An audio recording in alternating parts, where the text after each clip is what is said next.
David Birkett. I'm from the University of Dubuque, and I'm an assistant professor in the business and accounting department. We use foundation undergraduate. I use 3 sections a year, and then I use 4 sections of capstone in graduate school a year. As we all know, millennials aren't the biggest fans of reading textbooks, but today we do have technology that allows them to have a great learning experience without having to read a textbook necessarily, and I think the simulation really helps students learn in that respect. The learning process is helped so much by the students being able to see things rather than read things. And what happens in capstone and foundation is that the students can learn without knowing that they're actually going through the process of learning. They think it's fun, it's a game, but they're actually absorbing a lot of information. For example, cash flow and working capital. To understand that concept out of a textbook is not easy. To understand it when you run out of cash and you go bankrupt in a game you're playing, it's a great lesson.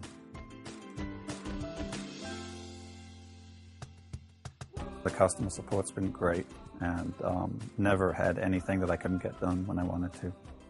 I've looked at some of the other simulations on the market, and I continue to look at some of the other simulations on the market, but I don't think they challenge the student as much as Capsim simulations do.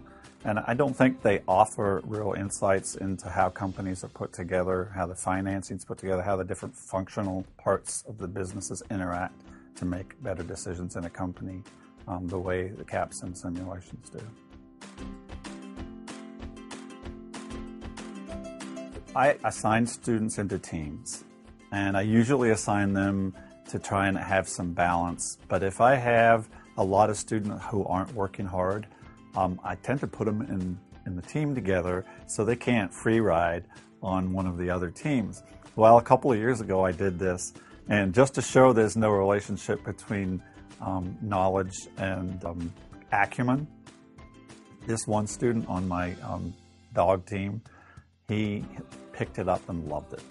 And he dragged that team all the way to first place on the simulation because he had acumen. He didn't necessarily have knowledge that you gain from textbooks and things like that, but he really made good business decisions. I've had several students who were not necessarily great students, but they really enjoyed the simulation. And they talked about how it was the most fun class they had in their time at school, which is it's a big compliment, when you can appeal to the students who really aren't the typical, grade A student.